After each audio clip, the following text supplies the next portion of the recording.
obstruct your ascent. They also can help to stabilize you.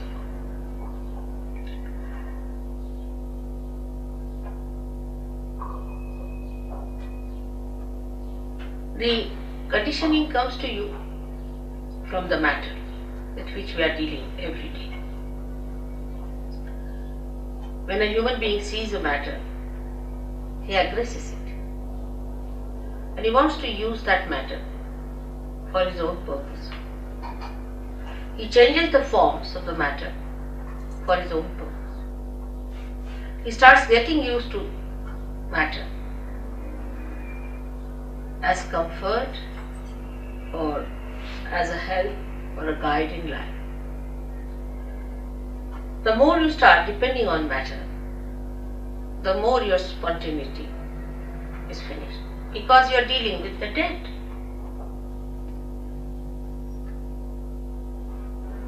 Matter, when it is dead, then only we deal with it. When it is living, we are not so much bothered about it. So the deadness of that matter settles within us when we start using that matter for our purpose. But how are we to otherwise exist is the question people can ask if God has given us these material things and this matter to be used. Are we not supposed to use them? And are we not supposed to enjoy them? But we don't enjoy really. Before realization, you cannot enjoy any matter. You can only form a habit and may become a slave of that matter before realization. It's a fundamental principle of economics that wants in general are never satiable. Means today you want to buy something like a carpet, alright, bought it. So now that carpet becomes a headache because it's your possession, you have to look after it. You have to insure it, you have to worry about it that it doesn't get spoiled, first of all. And secondly, you really get into another mood of buying something else. Now you bought the carpet, finished. Then you have to have something else, then you have to have something else, then you have to have something else. So it does not satiate you. It does not give you the joy. Matter can never give you joy. It's the spirit that gives you joy. And when the ascent takes place, then you become the spirit. Then matter takes another value system within ourselves. The value system of matter is very different. As I am sure Jason must have told you, that when you get your realization, then you start feeling the cool breeze in the hand. In relationship to matter, it's very helpful to be realized so. Because immediately you know what is good for you and what is bad. For example, you eat something that's not good for you. Immediately you lose your vibrations or you become hot. Even looking at it may happen. You want to sit on a chair on which somebody who is a very wrong type of a person has sat. Immediately you feel, oh, something wrong in this place. With your vibrations, which is a definite thing and absolute thing.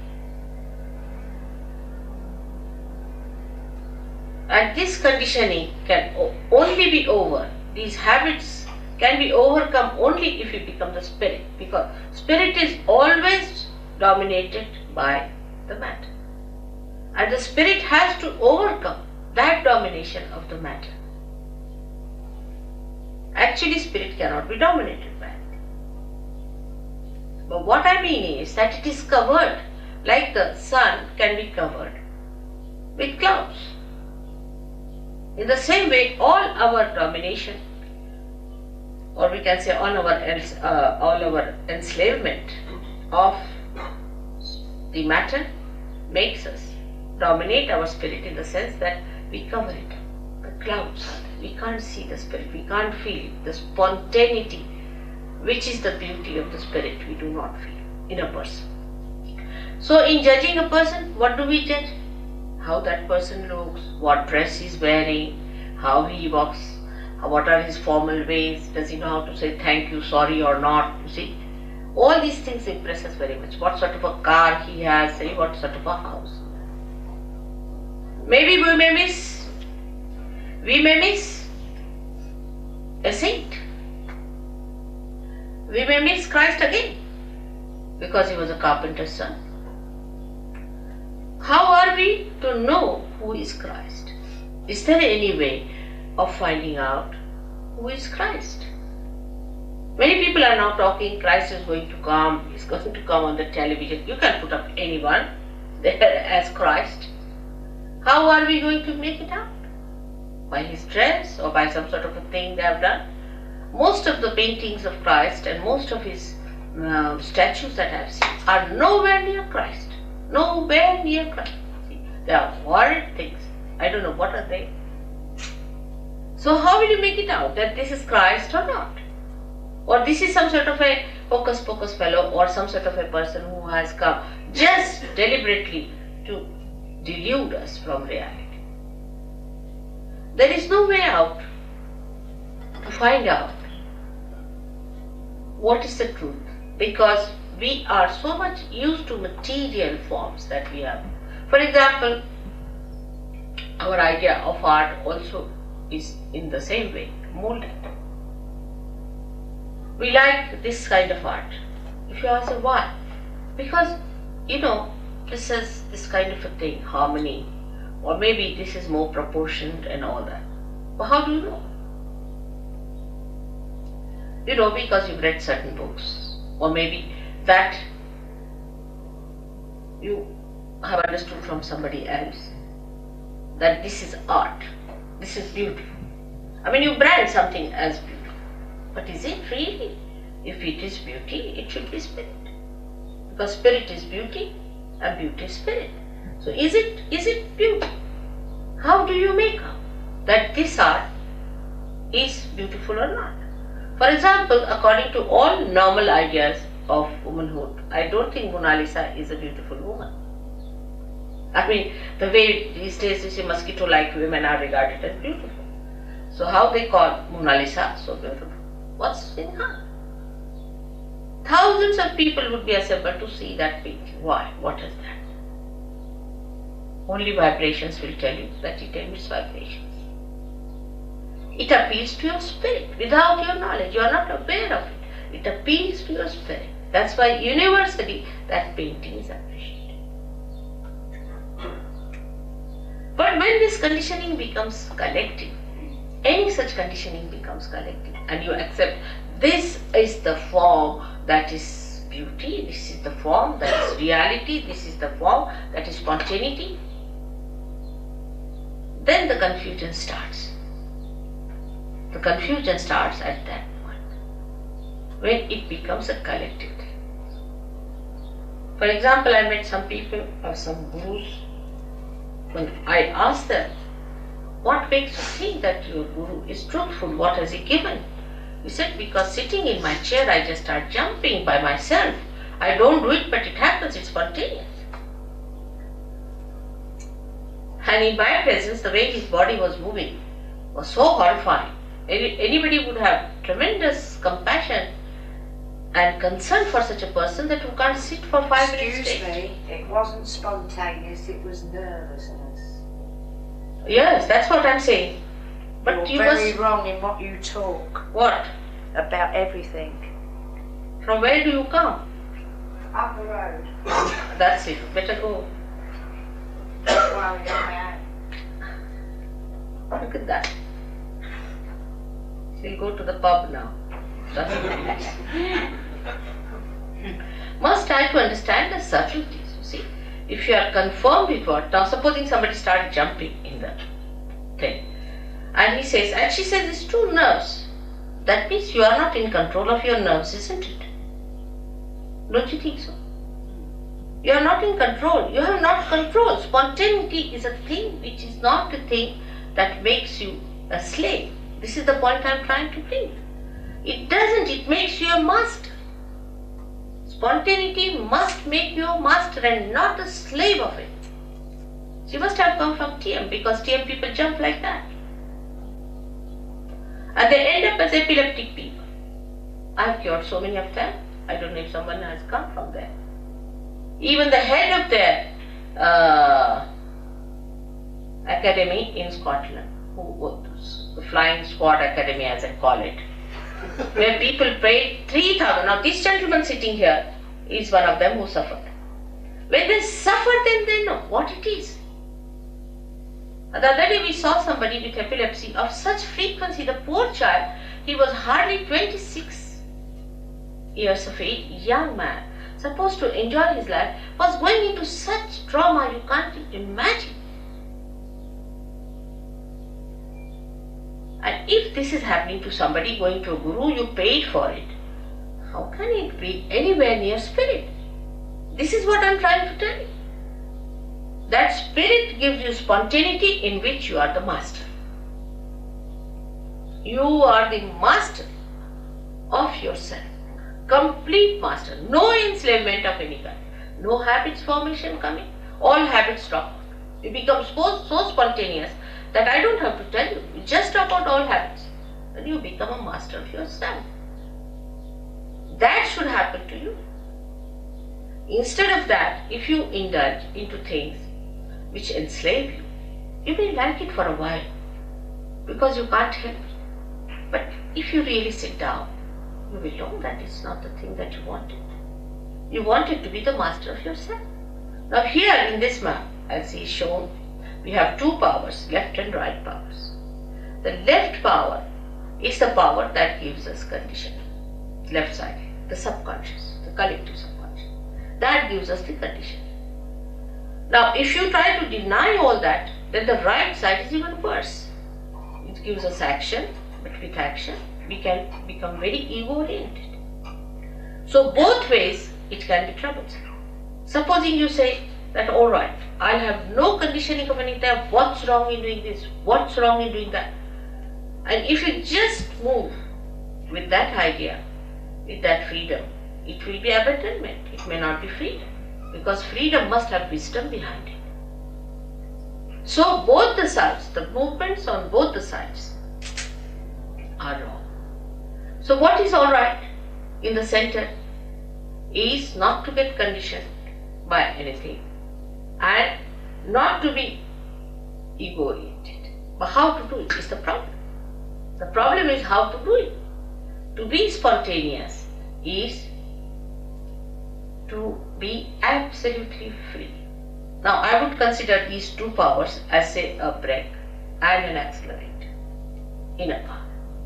Now you use both the powers. You use the brake first, you use the accelerator, you try to control these two powers. But first of all, it is difficult to understand how to use these powers. Gradually, with practice, you know how to drive the car, you become the good driver. After becoming the good driver, still you are not the master of the driver. But then you become the master. So today the master within us is the spirit. But before realization, we are not the master. Because the master has not come in our conscious mind. It is not expressing in our conscious mind, in the sense that we are not empowered by its powers. The spirit exists, it has its own powers. But we haven't felt those powers within us. Once we feel the powers of the spirit, we are empowered by our own powers which are there. The powers are within us. These are our own powers. We don't have to borrow from anyone, ask from anyone, they are in ourselves. The spirit is within us. Only thing that spirit has to give light in our consciousness. It has to come in our consciousness. In simple medical terminology, we can say that the spirit must manifest itself in our central nervous system. So that we should know what we are doing. Not that we start just jumping on the chair, or some people said, oh, you just start doing it. It is a process. It's not correct. You are not in conscious mind. You are doing it out of a process. A process may be coming from outside force. It's not your force, your awareness, your understanding, your power. It is somebody else's, because you are not doing it. As matter has a power to overpower us, in the same way, there are some material things, I should say, which are very dangerous, which are placed. For example, now cancer. Take cancer. Cancer overpowers. It's a very serious thing. Cancer overpowers you. You cannot overpower cancer. Take a very concrete example. Now, how is it caused? Doctors say this way, that way. Sahaj Yoga can cure cancer, definitely 100%. It can cure. It has cured. Many Sahaj Yogis have cured cancer. How? It's very simple. That you become master of your son, and you master the disease also. You master everything. Because the master is within you. It has not come in your conscious mind. It's the only link is left. And when that happens, yoga takes place, union takes place. We should now completely keep ourselves limited to self-realization. About God, I'll tell you next time. Self-realization means to bring your spirit into your conscious mind. Now, how cancer is caused? Let's see here. What happened? It is caused by left-sided activity. Now, left-sided activities are emotional traumas, emotional problems, emotional upheavals, emotional insecurities. Any kind of insecurity can take you to the left side. Little more movement can be these horrible gurus, because they hypnotize. They put you to the left. They put some spirit in you, or I don't know what they do, but they put you to the left. Any one of these activities which are not authorized by God, taken to, you go to the left side. Because you cannot ascend in the center. So either you go to the left or to the right. When you overdo these things, it's like black magic. You have another thing here I've heard. Some sort of a organization had. And the fellow, you see, he used to, everything he saw moving in the house, he came to Sahaj Yoga, and his water jug was moving there, and this was moving there, and he couldn't explain what was happening in his room. He was sitting down and he found something moving from here to here. It happens. What is that? What is that doing, this kind of a thing which you cannot control? Again we come to the same. Something you cannot control. So you enter into the realm where you are controlled and you are not under your control. And that realm, when you enter in, I have always seen all the cancer patients are the ones affected by this. Most surprising. They are not aware. They do not know how they get into it. For a lady, supposing say she is suffering from an insecurity about her husband, or maybe something, or maybe she thinks that her husband may leave her any time, she loves him, whatever it is. Such a woman might get a breast cancer. Because the insecurity is set in one of the centers there, which you can see here, the center of the heart. Center heart as we call it. Now if this center goes out of order, if a woman feels insecure for anything whatsoever, she is capable, she is vulnerable to be attacked and she can get into cancer. So we have to understand life in totality and not in one way. The total impact of life, the total effect of life, the total relationship with life must be understood. Now no doctor knows this. Will he know? When he treats a patient for the, say, breast cancer, will he know that this lady is insecure? There's another disease, anorexia. Many girls suffer from it. They don't just eat, they just give up eating. Now, you do not know why it happens. Doctors can't cure it. Nobody can cure it. What is the reason? The relationship of a girl, of a daughter with a father. Say father dies and the daughter doesn't see the father, or she, in heart, she loves her father but she doesn't express it, or there's some bad relationship that comes between the father and the daughter, you get this double anorexia. You'll be amazed. But it is impossible for doctors to get it. We have some doctors sitting here. It is impossible for any medical science to go near it, because they do not see a human being in its totality. It's a very delicate instrument God has created.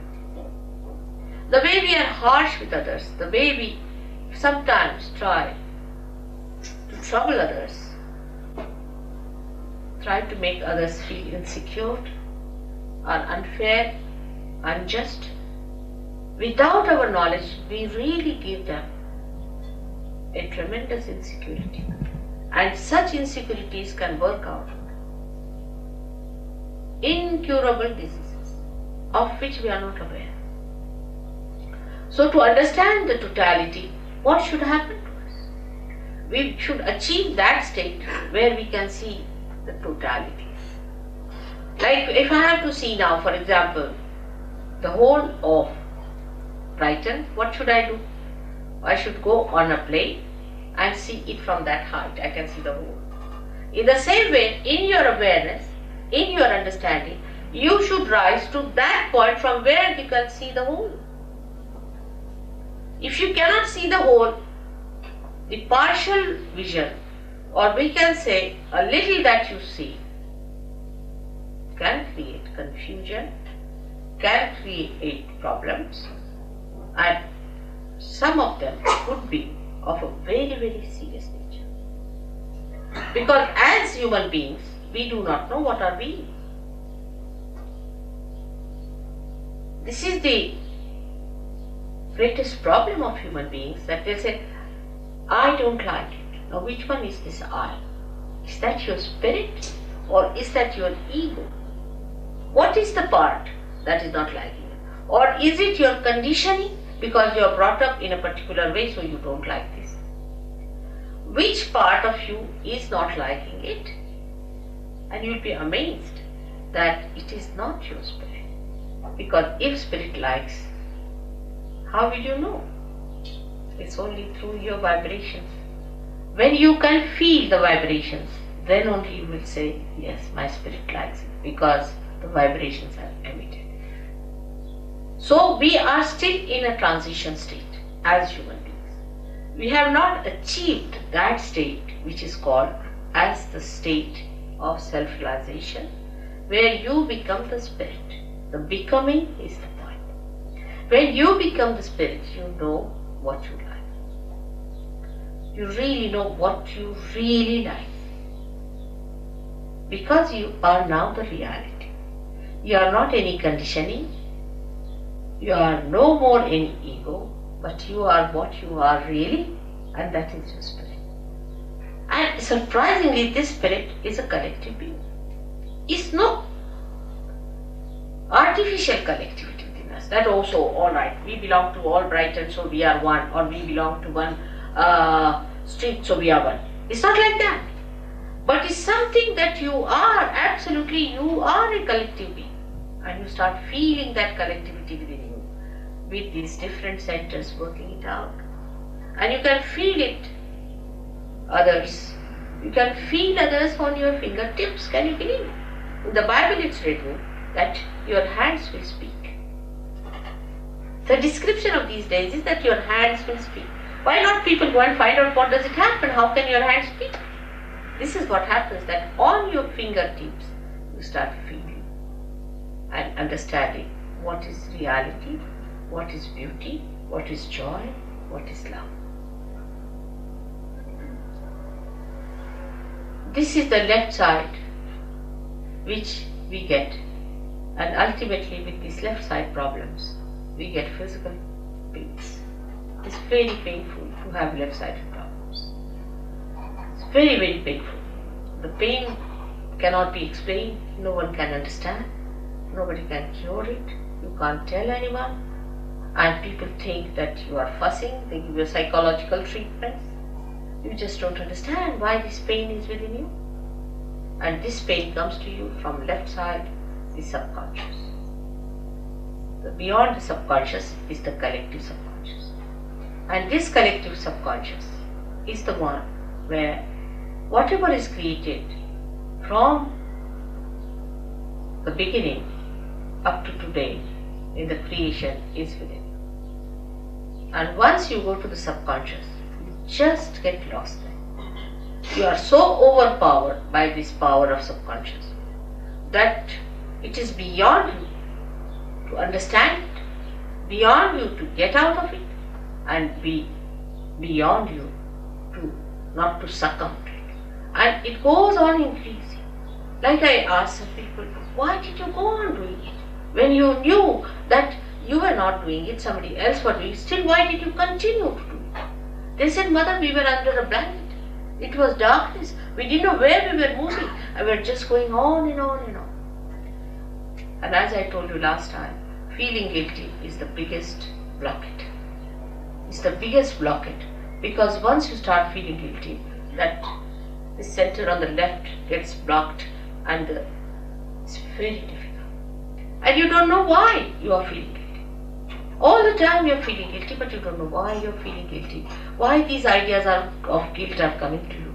That this feeling of guilt keeps you away from joy, from enjoying anything, from being spontaneous. Why? And this explains why we sometimes are miserable for nothing. Actually, God has not created us to be miserable. He has made us so beautifully, so carefully. He has created us with such love and compassion not to make us feel miserable, not for anything. He doesn't give us any diseases, no problems. But we have done these things to ourselves by going to extremes on the left or the right. As I am today talking about only on the left, I would say that to feel miserable for nothing at all is also wrong, is being unjust to yourself.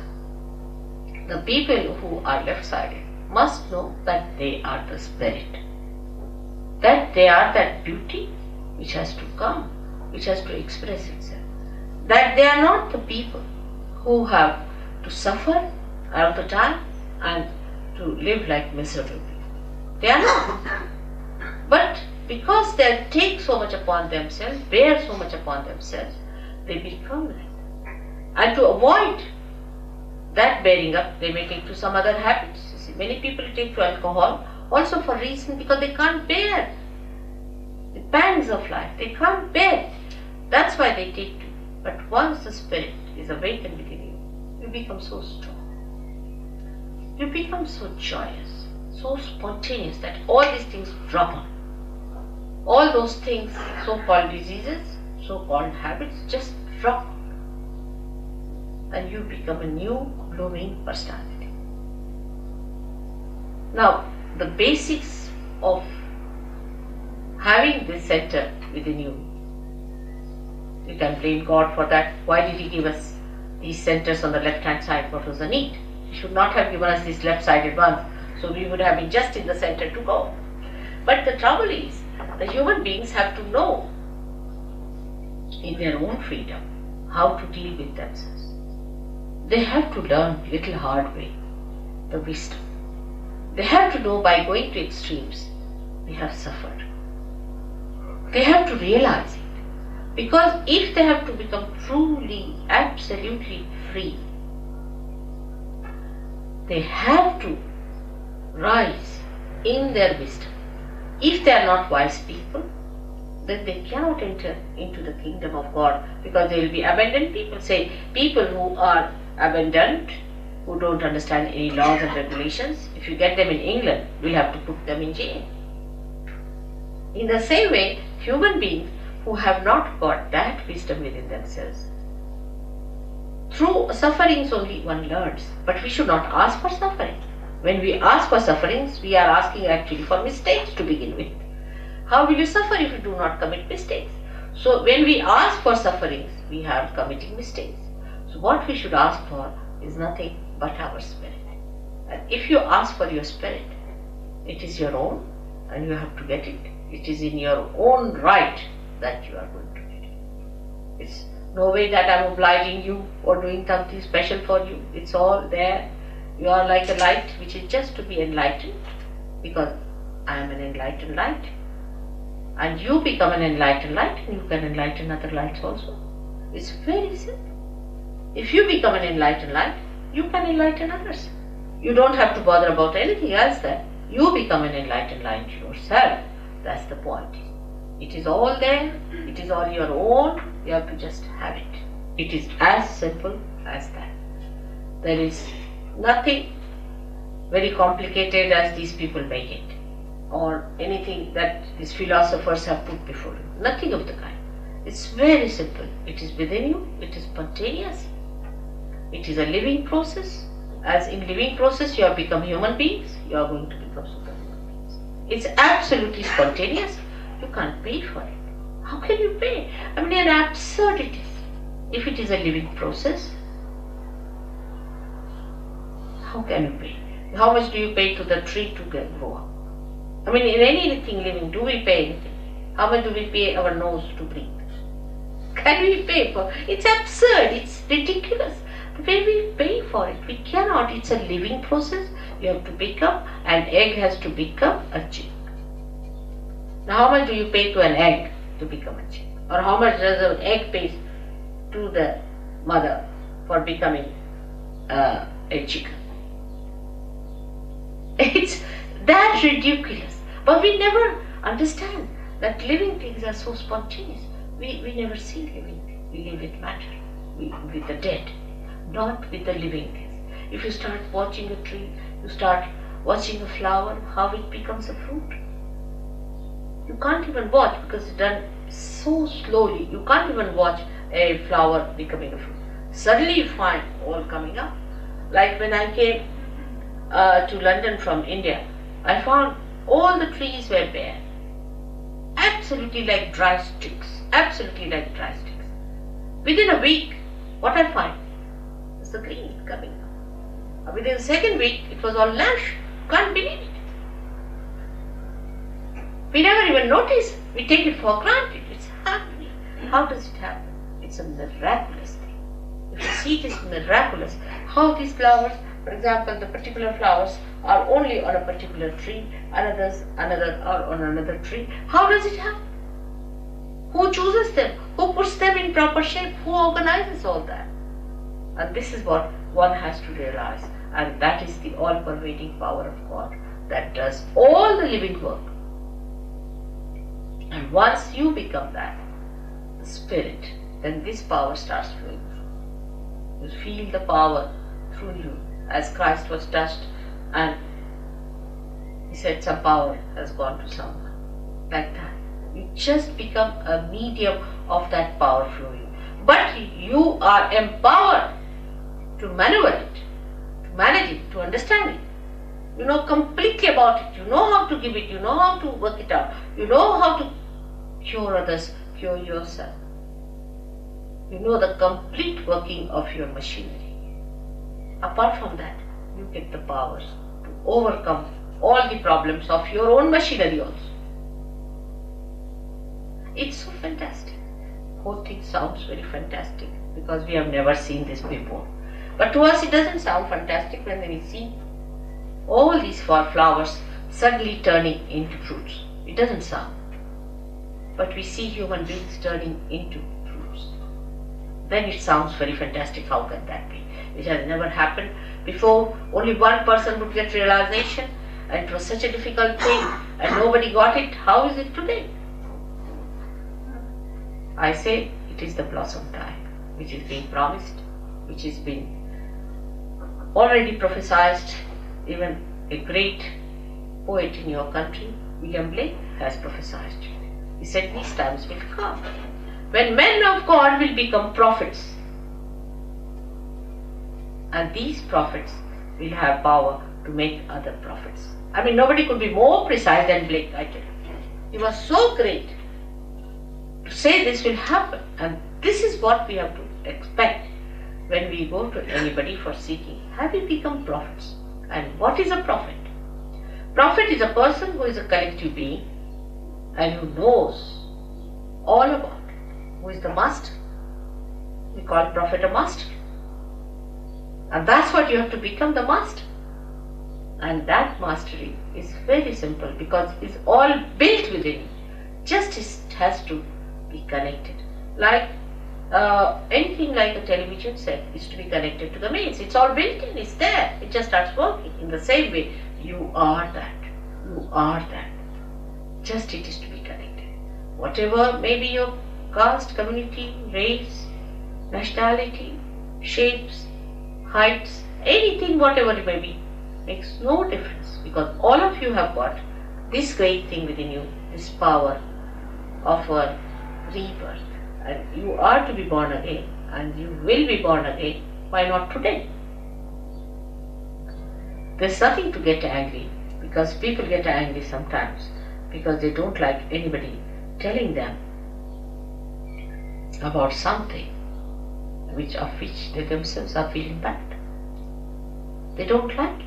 For example, if there's a drunkard and he drinks too much, he's an alcoholic, he doesn't like it and he feels bad, and if somebody tells him, even in the most gentlest way, that you better give up drinking, he doesn't like it. But what I am saying is not that you should not do it. I said it will happen, that it just drops out. I don't say you don't do this or don't do that, but it just happens, and you must first understand what is the problem and how the problem is overcome. That's why I have to talk. Otherwise there's no need to talk about it all. It just works out. It just works out because you are just ready to have it and you just get it. I don't do anything. I'm just a catalyst, I should say, that it works out. I hope you'll ask me some questions about it first before we go in for any realization. If you have any questions, please ask. You must ask.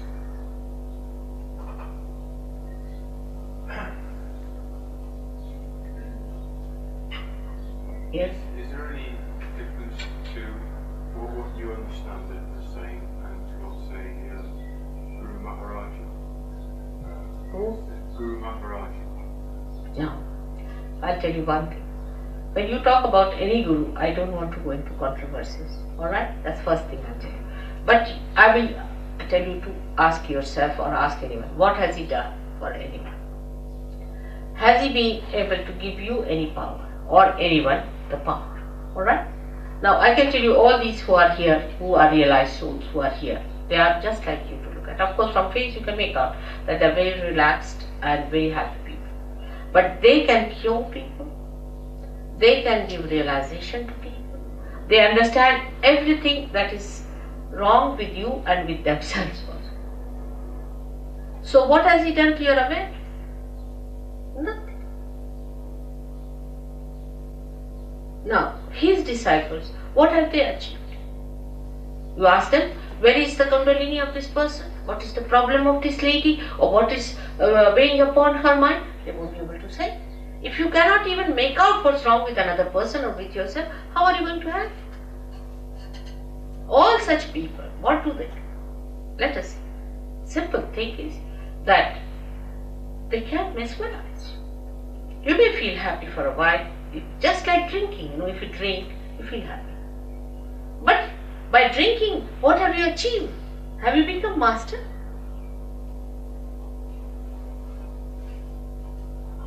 All of them are like that. You see, and this gentleman is so obviously, because he asked for Rolls Royce. What is a Rolls Royce for a prophet? I mean, what does it matter? You see, my point is, this is so obvious. I mean, this is so logically obvious. First of all, anybody who takes money from you is a parasite. Simple as that. And to ask for Rolls Royce, of all the things, you see, you have got Christ. You can see from Christ's life. Will he care for your Rolls Royces? To such a person, he's a king. He doesn't bother. Whether he has a Rolls Royce or not, whether he sleeps on the ground or not, it makes no difference. Such a person doesn't care for anything. Because he is in comfort. He's got his own comfort. He is a man of self-respect. Do you think will he ask for anything whatsoever? I mean, it's so obvious. For you people it is so obvious, but when I talk to some people of this guru, the particular one you are telling me, they said, Mother, we give him the metal and he gives us the spirit. Can there be an exchange? Can you purchase your spirit? Use your logic. Alright? God has given us brains to understand. Logically we can understand. Can you purchase the spirit? Isn't it so simple? We can't pay for it, my child. We cannot. If you want to give me a flower, alright, it's just an expression of your love, and that's all. But you can't purchase me. You can't. Your love can purchase me, alright, that's different. But you can't purchase me with metal and money. Then what is a Rolls Royce? I mean, I don't understand. What are all these crowns and things? What are they good for? They don't give you joy. Go and ask the people who wear the crowns. Yes, the other day I was with a statue, poor thing. She was so miserable. Yes, she was. I tried to sort of put her down, her vibrations. She was very miserable. We were just across the table talking to each other. And what I was doing was to balance her, poor thing. She's very upset. So you must understand, you are two simple people. You are seekers of ancient times. You are not seekers of today, you are seekers of ancient times. And this time has been promised to you before also. And now you have to fight it. Now you must keep your logic straightforward. I mean, anybody who asks for Rolls Royce, I mean, this is one of the stark examples I would say, cannot be a guru. Is a stark example, absolutely, one of the. But there are subtler ones. It's not so subtle. You will get out of it in no time. I know all of you. But the subtler ones are even worse. Some of them may not even ask for money. May not. I don't know of any, but there may be some. Because I heard about someone who doesn't now take money in India. He has made money here and now he's gone to India and he doesn't take money from them. But the one who has really not taken money, one person whom I know, has been using women.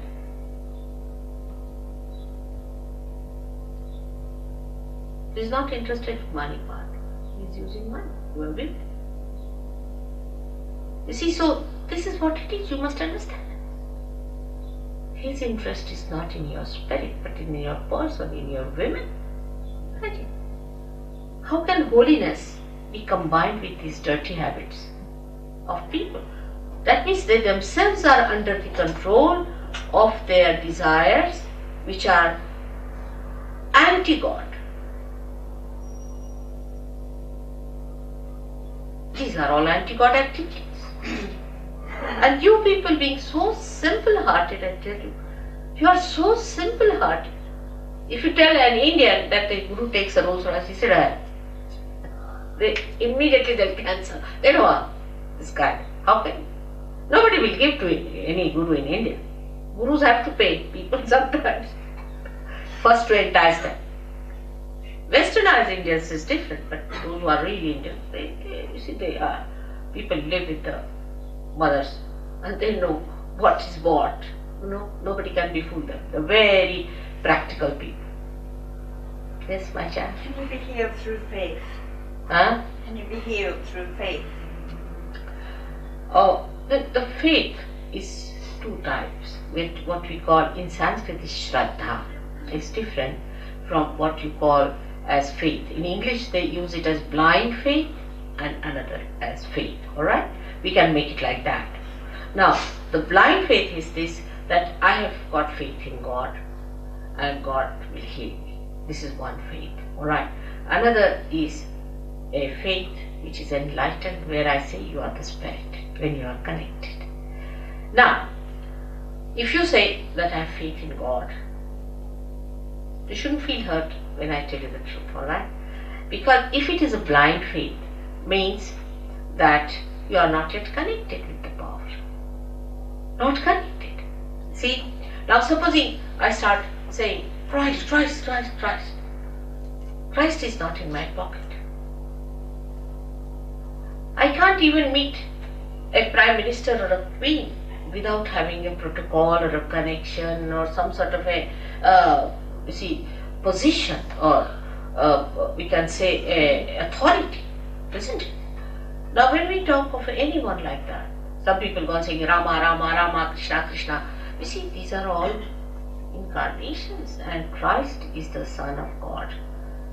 He is son of a king, and you just can't meet him. You can't just call him. He's not at your beck and call. He's not your servant. Alright? Now, to having faith like that when you are not connected, if you are healed by some other agencies, not by Christ. But if you are a realized soul and then you are healed, then it is done by Christ. I'll tell you a difference, a very clear-cut difference of feeling. We have in England, I don't know now if you have that one, it's an organization called International Curative Center of late Dr. Lang. Now this Dr. Lang was dead. I mean, he was late. But he had a curative center. You see, and this gentleman died, and he possessed a man in Vietnam, a soldier, not his own son, but a soldier. Now this soldier was told by this fellow, I mean they are very honest people, being English they are honest and they tell the truth. You see, they don't say that we do it through God or anything.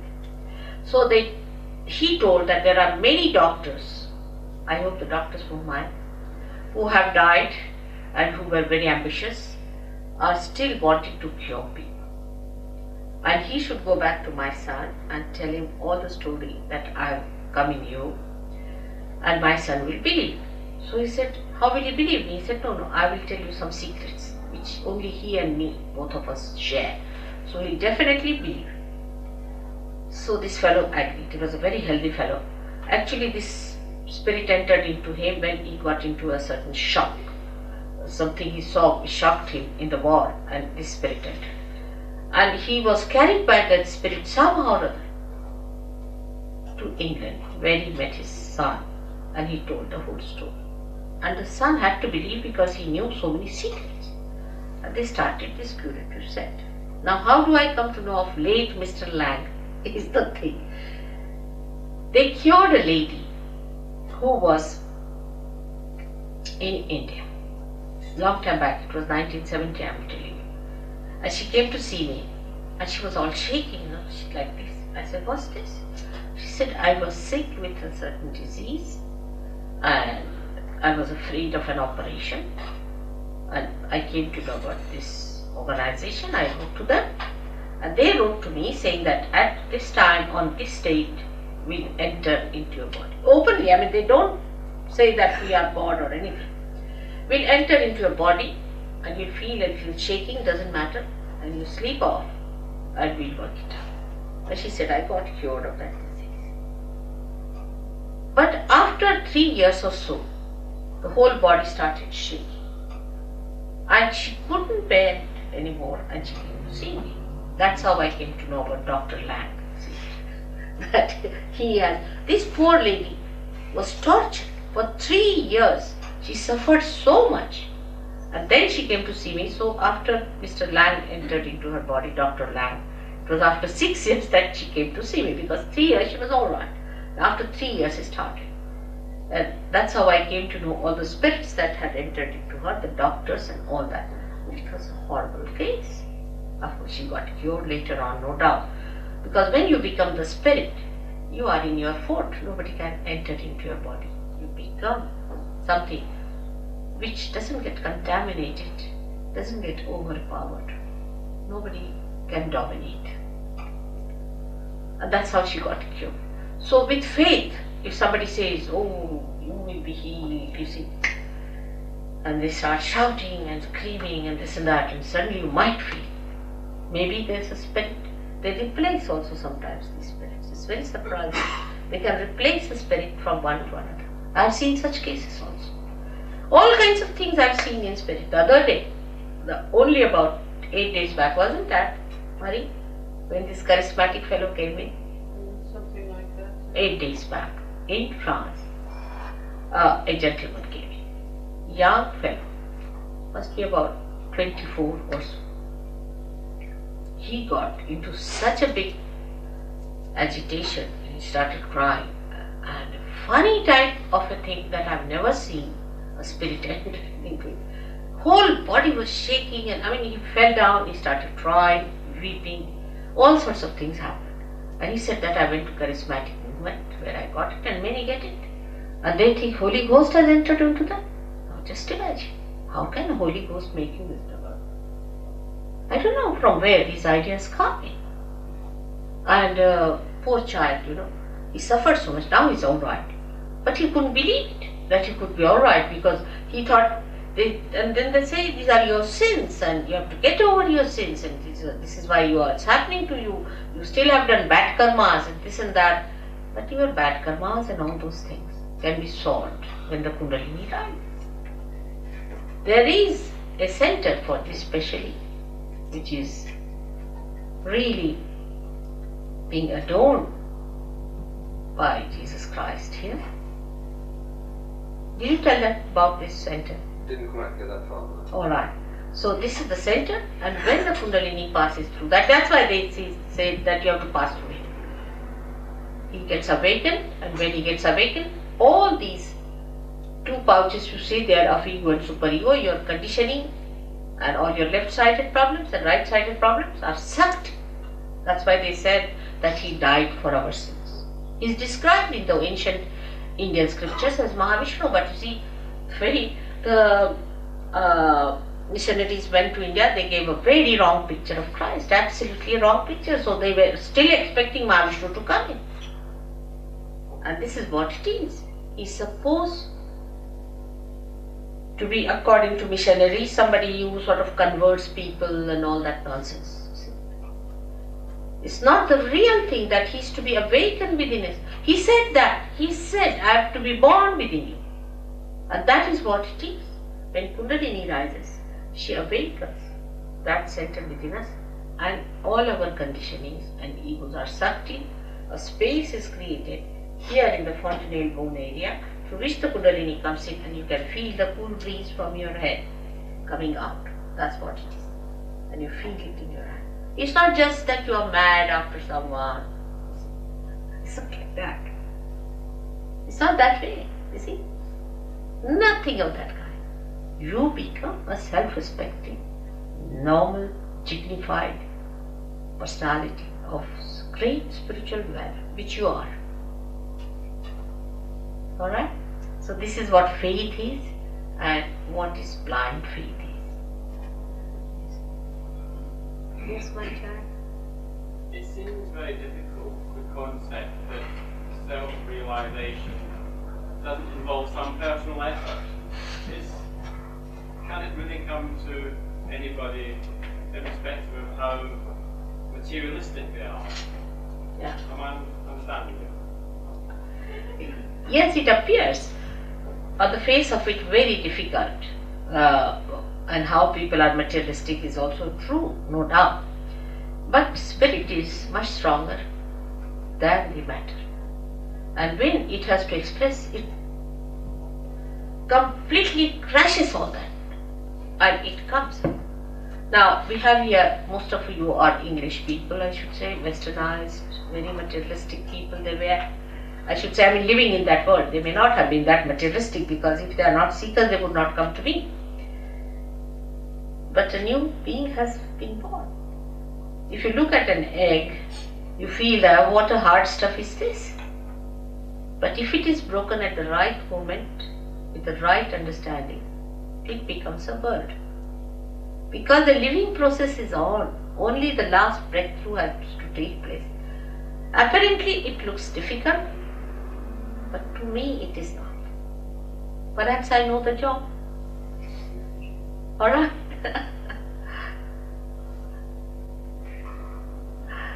Yes, it looks, people have said all kinds of things about Kundalini also. I must say, some books I have seen are horrible.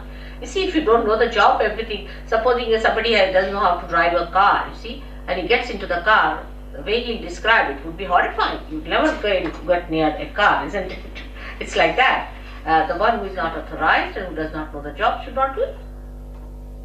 But that's what happens to you, that you become the spirit, you become your own master, and you become the master of this art. The master of this art. Yes, my child? You made reference to hypnosis earlier, and you also said of yourself that you regarded yourself to be a catalyst in... I couldn't hear you. Can't you? What did you say? You mentioned hypnosis earlier, Mother. And What? You mentioned hypnosis earlier, and you also said that you regarded yourself as a catalyst.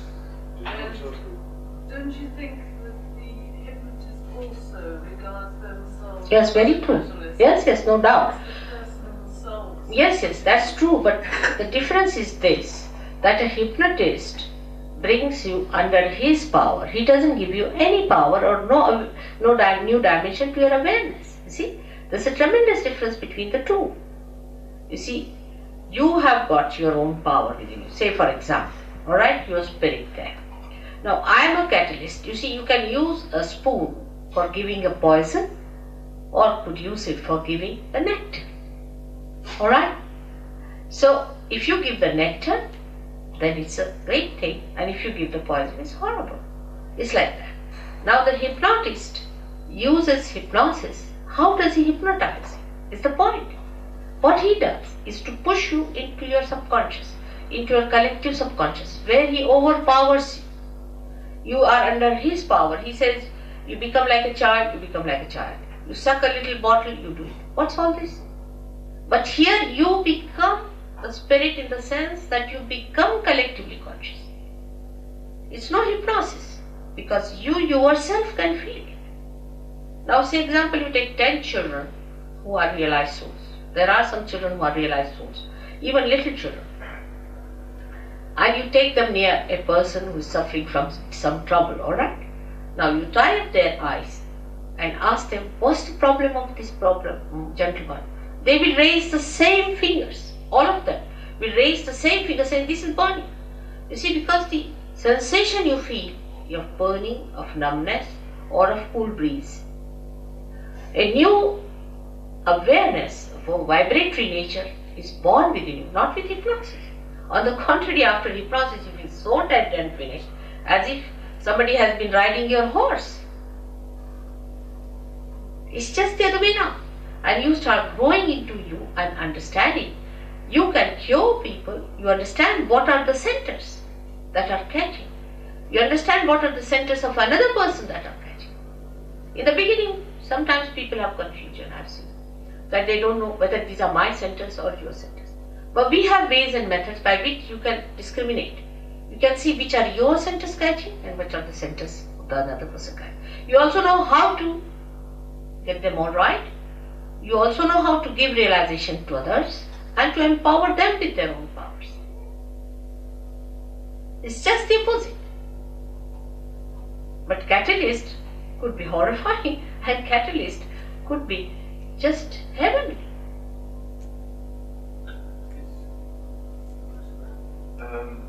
Is it something that the person can self-realise themselves through their own efforts entirely? With their own effort? Yeah, or is it necessary?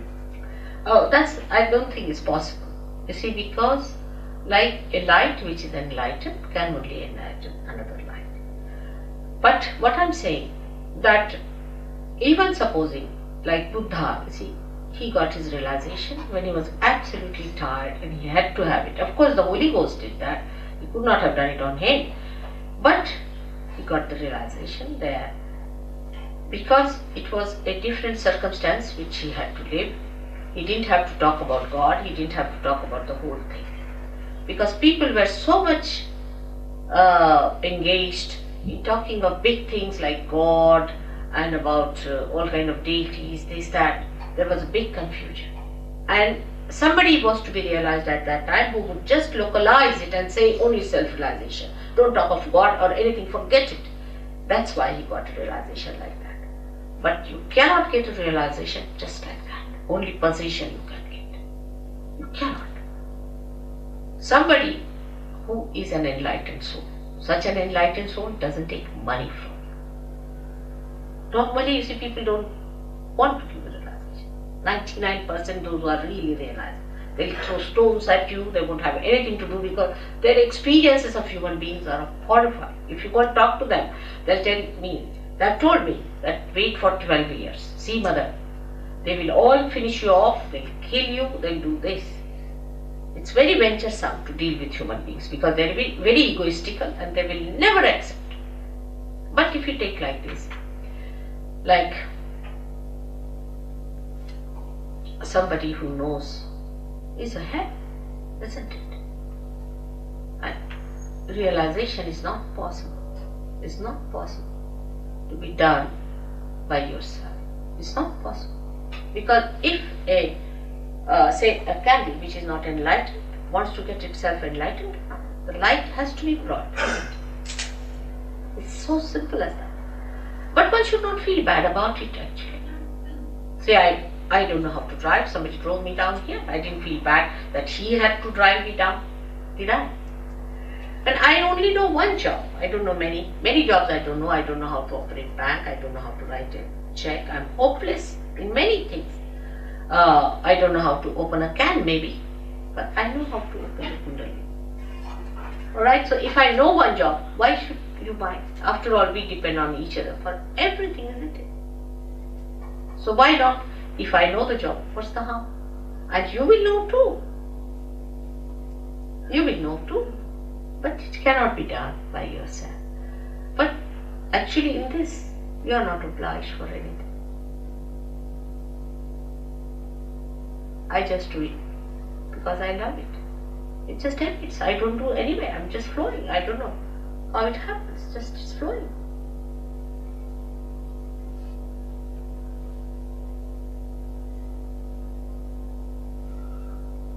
I just love for love's sake. Just we can't believe such a person can exist. But I do really. I am like that. Sometimes you might even, some of the surgeons do feel that I'm too compassionate. And that I should be rather strict with people and things like that. So they come and tell me some wisdom about it.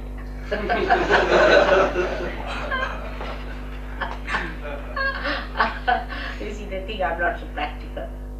But this is the most practical thing. Because I know they make mistakes because they don't know they are walking in darkness. If you're walking in darkness, if you bang at something, then the only thing that you can do is to have compassion for them because they can't see, they are blind. Isn't it? How can you have any anger or temper?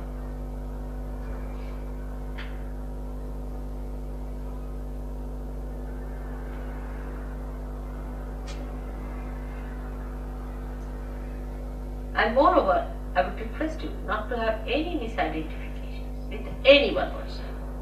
You have to get to your spirit. That's the main thing. If you still think of somebody, see, like the lady, I don't know, somebody might have sent her here. Maybe, I don't know why she got angry. I didn't say anything to hurt her. Maybe she's possessed. I don't know why she got angry. And she just got up and just walked off saying that you are telling everything lies.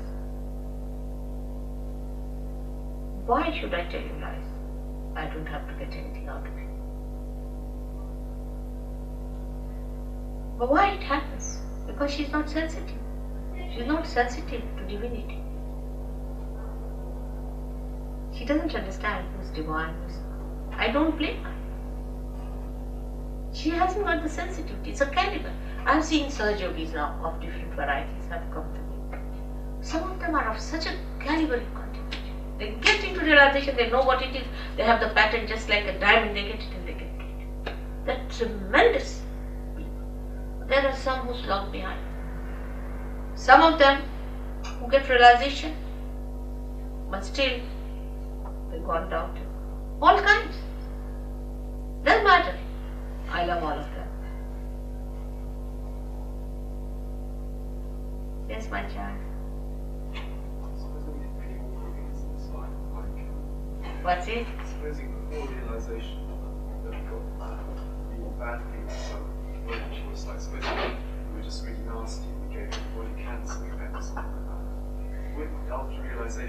the Sahajyogi? In the process. Huh? So what is he talking now? Well, I'm just saying, with the effects of our karma, would it go away, or would we still get it, and also our realization? What did he say, Ray? He's saying, Mother, if before realisation we were such a horrible person that we gave cancer to everybody we met or something like this, after realisation, does the effects of that get taken away, or what happens? Yeah, I know so many things have happened. We had somebody in Brighton, you remember, he's here now, I think, who was drunk when he came in. He was very angry with me also to begin with. He said, how can I get rid of this stuff? I can't believe you and all that. And he's alright, perfectly alright. His change is so beautiful, you can't. Is he there? Yes, ma'am. Tell me, God bless him.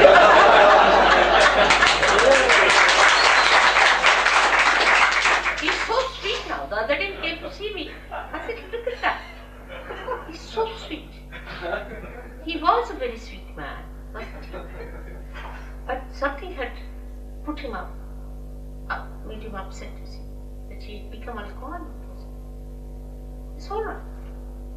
And the compassion can only make you understand this. That there's a reason for this.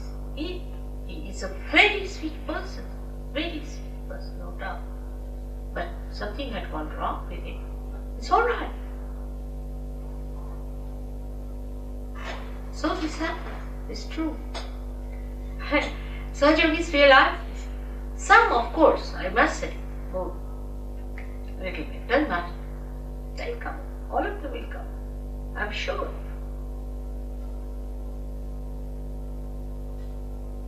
Everyone is made for it. Actually, the divine is anxious to give you realization. Much more anxious than you are. If there were 1,000 people today, I would have given them realization better. But very few people take to reality. You see now, that Guru Maharaj Ji, thousands are like mad after him, isn't it? But he's given nothing to them, poor things. But for reality, there are very few. Like the other day, somebody asked me a question, Mother, why don't you do it to everyone? I said, where are the everyone? They are busy. Where are they? In this Brighton, how many there are? How many are here? Alright? That's the problem. It takes time for people to love reality. It takes time. It's such a beautiful thing. And even they get realized, then they drop out. You see? That, oh, I'm alright now, I'm alright. After 1 year they'll appear. That's not the way. You have to master this art. Absolutely master it. It is all free. Absolutely free. Now, they are all sitting down here, they can say that. Will you talk a bit more about self-realization and what's necessary to enhance that? Yes. I will be in my next lecture, one by one. Now I'm talking the left side, the right side, and then the center, and then also, of course, about the spirit. Definitely, 100 times. That's what I have to do. But gradually I have to build you up. Alright? I will, definitely. You won't believe. I think I've given 500 lectures already in London, at least. And it doesn't end. Every time they say, last time I spoke, they said, Mother, it was absolutely a new dimension you talked about. I don't know. Kerry told me first time he touched his vibration so much with my lecture, I don't know what I touched him so much. Yes, it's surprising. He's from Australia. Australians, doing well. Very fast work. So, all the questions are over now. Should we have it? What of karma? Huh? What they call karma? Karmas. Yeah. Karmas are when you do any work or anything with your right side action, then the effects of that accumulate within you as an ego, because you think you are doing it. Actually, we don't do anything substantial. What we do is a dead work. Like as I said, we make a chair out of a dead tree. That's all we do. What work we do is an idea we have. We are doing work. What work are we doing? Can you convert this into a fruit? We can't even put fragrance into it. So this myth, you see, works as ego within us, as shown here, which I will be speaking tomorrow about, alright? And this is what is that we think we are doing this work, that work, and this ego thinks that if you have done bad work or good work, we have to suffer. You see, a tiger doesn't feel that way. If tiger has to eat, it must kill. It kills the animal, eats it, finished. It doesn't sit down and start, oh God, I should not have done that. I should become vegetarian. It doesn't accumulate any karmas in it, alright? But we human beings do. Why? Because we are closed. We are closed. See here, we are closed. They are open. Whatever they do, they are not bothered. But we are bothered about what we do because we think we do. And when, as I said, the center is opened out, he sucks our karmas. And the so-called karmas are nothing but sins, you see. In a biblical language, we can call it a sin, you see. And they are all sucked by this powerful deity of Christ awakened within us. And you get beyond it because it is the ego that does the karma. When your ego is finished, what are the karmas? They are finished too.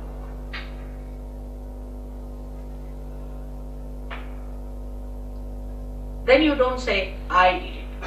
What you will say, Mother, it's not working out. It's not going out. Now what is this it? It becomes a third person. It's flowing. The vibration is not coming. You see, you don't say, I am doing this realization. I am raising the full. They don't say so. They say, it's not rising. You become a third person. That third person is the spirit. Where you do not say that I should do it. Even if it's your son, you'll say, Mother, it's better that he gets realization. Alright, you see, try. No, it doesn't work out. Alright, then should I give a certificate? He said, how can you give certificate, Mother? How can the Kundalini have not risen? Everyone knows. See, it's whether it's your father, mother, sister, anyone. If they are not realized, they know they are not realized, so what? They just know. And this granddaughter of mine, who's here now, she's a born realized, and she was hardly about 5 years of age, I think, when they went to Ladakh. And there was one Lama sitting with his shaved head and all that way. Everybody was touching his feet.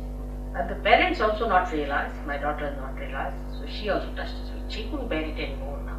It was too much for her. So he was sitting in a higher hillock. She went, put her hands back and looked at him. She turned him. He said, what do you mean by asking everybody to touch your feet? You're not even a realized soul. By wearing this dress of yours and shaving your head, you think you can ask people to touch your feet? Little child of 5 years. Yes, they understand. We had once a program in India when they invited me as a chief guest, and for this Raman Maharshi, who was a realized soul. And one gentleman from Ramakrishna Ashram, the head of that, was sitting with his big orange robe, see, sitting there. And my another granddaughter, she was sitting in the front row. She couldn't bear him anymore, so she shouted from there, Mother, the one who is wearing a maxi, their grandmother, please ask him to get out, he's giving heat to all of us. There were many Sahajogis who were feeling the heat for the fellow, and he thinks he's a very spiritual man. Then she just stood up, she said, ask him to go, he's wearing a maxi. She didn't understand it was a robe or thing. Even children know who are realized souls and who are not, if they are born realized. There are many children who are born realized these days. The time of judgment, this is the time of judgment. Of course, about this I'll tell you later.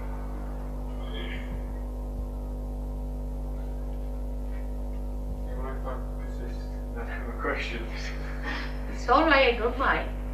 But what happens if you ask too many questions, sometimes it becomes mental activity and may delay the realization sometimes. So I would advise you, if it is not so important, better keep it out. Because you see, answering the question is only on mental level. I'm talking something much beyond, you see. So it is something logically, if you have understood me, alright, let's have it. If it will work out, work out. If it will not work out, doesn't matter. I'm here for 3-4 days and we are going to work it out. Alright? So it's better to keep your mind at rest. Tell the mind, you have asked many questions before, you have thought of many things. Now the time for you to receive the blessings of your own being. Alright? If you tell your mind, it will rest. It's a wonderful thing, mind is. If the mind knows what you want, and if it is the reality, it supports you, it helps you very much. The same mind which can go astray. See, it's like sometimes I like a donkey. Like Christ